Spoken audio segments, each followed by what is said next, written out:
आप सबको नमस्कार।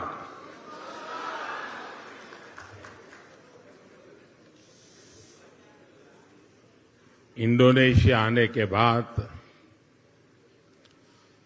बाली आने के बाद हर हिंदुस्तानी को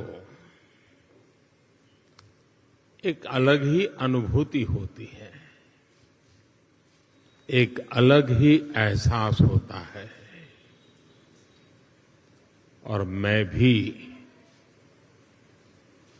वही वाइब्रेशंस फील कर रहा हूं।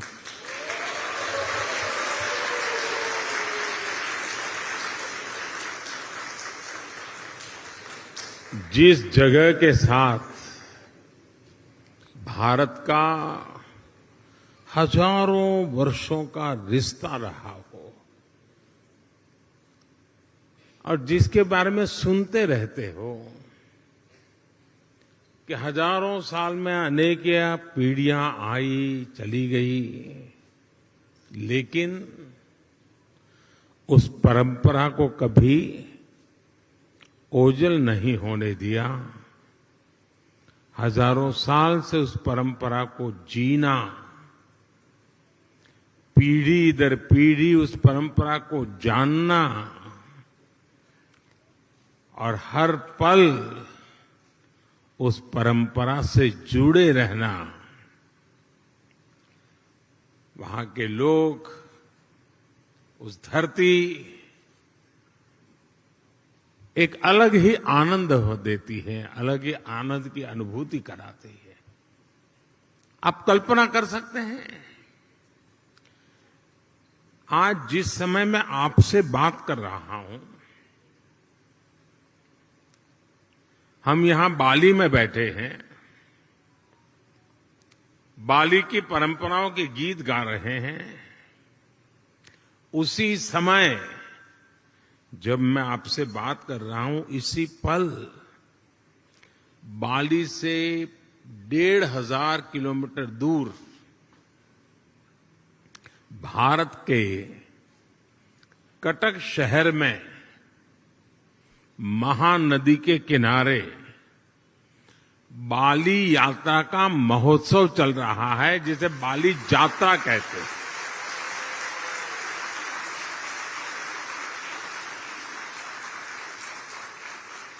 और ये बाली यात्रा है क्या?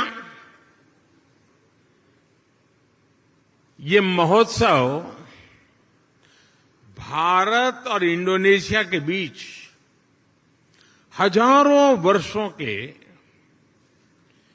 ट्रेड रिलेशंस को सेलिब्रेट करता है।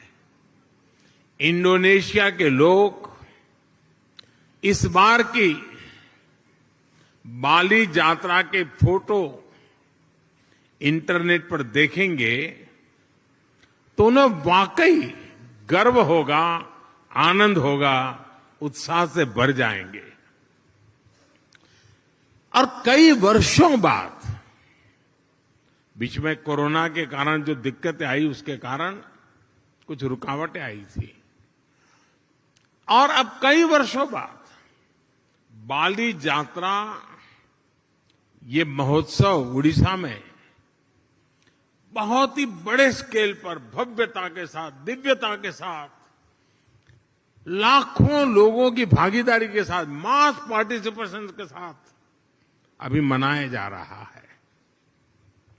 मुझे बताया गया कि वहां के लोग ये बाली यात्रा के स्मरण में एक स्पर्धा चला रहे हैं। कहते हैं कि कागज के नाव बना करके बहाए जाएंगे, और वो वर्ल्ड रिकॉर्ड करने के मूड में है। इसका मतलब ये हुआ कि उड़ीसा में आज जो लोग इकट्ठा हुए हैं, उनका शरीर वहां है, लेकिन मन बाली में है, आप लोगों के बीच में है।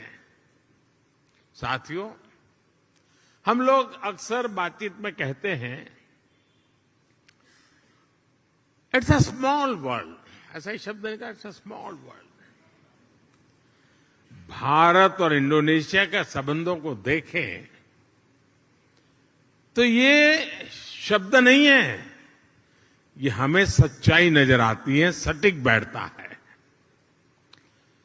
समंदर की विशाल लहरों ने भारत और इंडोनेशिया के संबंधों को लहरों की तरह ही उमंग से भरा है, जीवंत रखा है। कभी थकान महसूस नहीं हुई, वो लहरें जैसे चलती रहती हैं, हमारा नाता भी वैसा ही जीवंत रहता है।